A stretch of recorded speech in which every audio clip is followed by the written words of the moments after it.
الان کارگر خودت رو بردی دیگه آره؟ نه کارگر میخواست بیاره سنگار جلو ویدی سنگار بچینه. الان مختار چطوری؟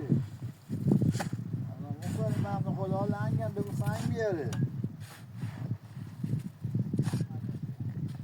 آره بیاره. آره